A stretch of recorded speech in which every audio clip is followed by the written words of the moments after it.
Om Swastiastu. Assalamualaikum warahmatullahi wabarakatuh.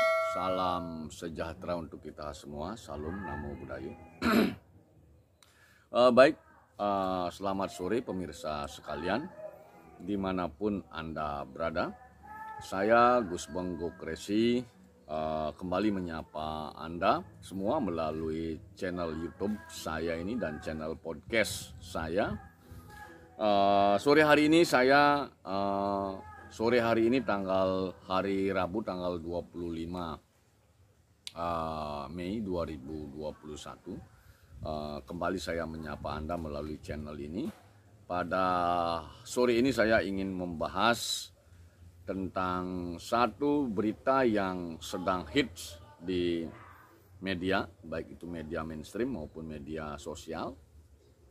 Salah satunya dirilis oleh salah satu media nasional, televisi nasional, berkaitan dengan ditemukannya 97.000, tidak kurang 97.000 data PNS yang ditengarai negara kemungkinan besar mengalami kerugian karena 97.000 orang ini disinyalir diduga datanya fiktif atau tidak ada, ASN atau PNS-nya tidak ada. Nah, ini merupakan satu persoalan yang sebenarnya sangat serius, persoalan yang sangat berat, persoalan besar tentunya bagi negeri kita ini, terutama berkaitan dengan pengelolaan keuangan negara kita. Karena jumlah 97.000 orang ini tidak sedikit. Nah, itu tentunya harapan saya ada tindakan nyata yang dilakukan oleh negara berkaitan dengan permasalahan ini. Nah, itu yang perlu kita stressing bersama.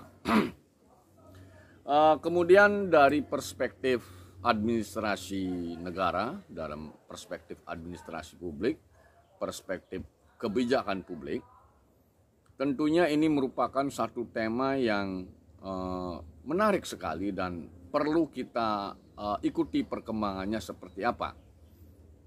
Karena dalam ranah administrasi negara atau administrasi publik, khususnya berkaitan dengan pengelolaan SDM, aparatur atau sumber daya manusia sektor publik, ini jika benar informasi atau data tersebut, ini merupakan satu kegagalan tata kelola personil di dalam institusi kita.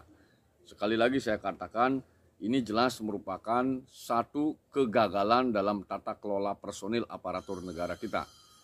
Tidak bisa kita bayangkan bagaimana jumlah personil yang 97.000 itu. Ini tentunya tidak di dalam dugaan saya, tidak berada dalam satu institusi. Kemungkinan besar ini tersebar di beberapa institusi.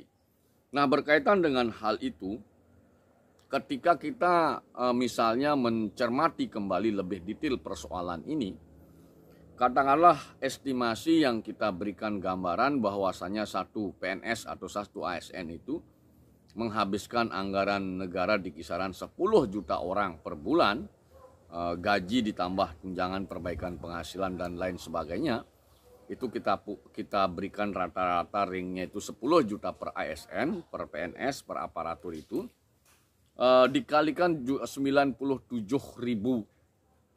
orang jumlahnya.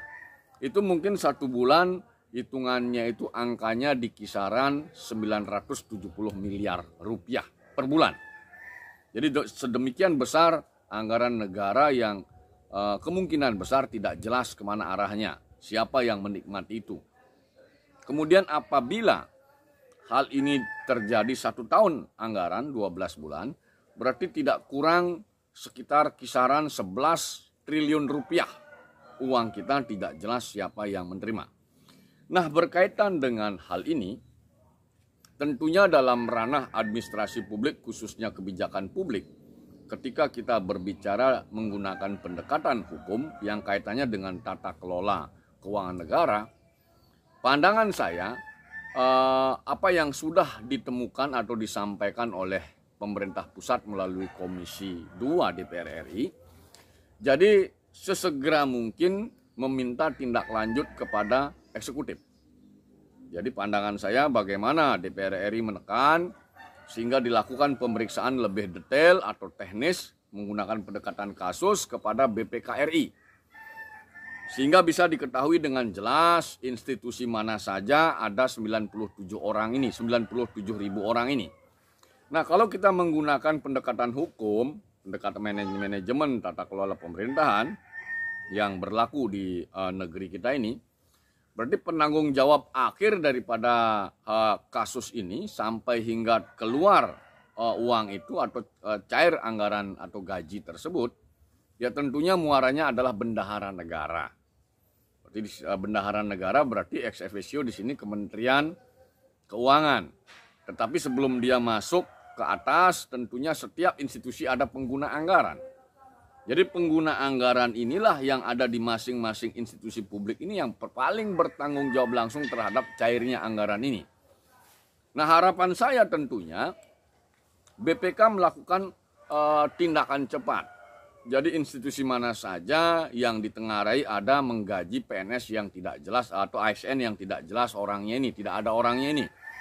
Jadi sehingga hasil pemeriksaan BPK itu bisa digunakan sebagai dasar untuk membawa ranah itu ke kasus tindak pidana korupsi. Karena jelas, kalau memang tidak ada orangnya berarti ini kemungkinan besar tindak pidana korupsi.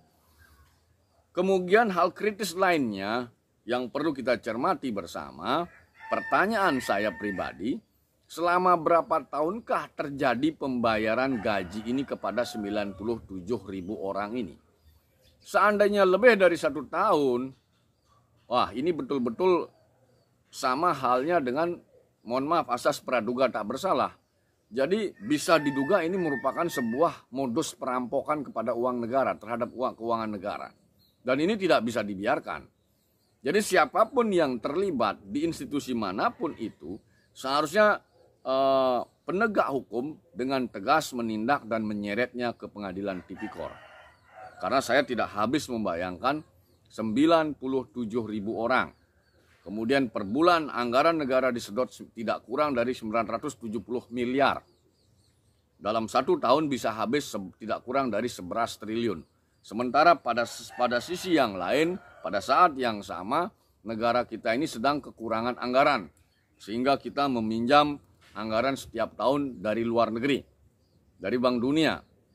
Nah, ini tega-teganya orang-orang ini melakukan maladministrasi yang saya tengarai sengaja mendesain sebuah administrasi sehingga bobolnya keuangan negara melalui pembayaran gaji fiktif ini. Nah, itu yang perlu kita cermati.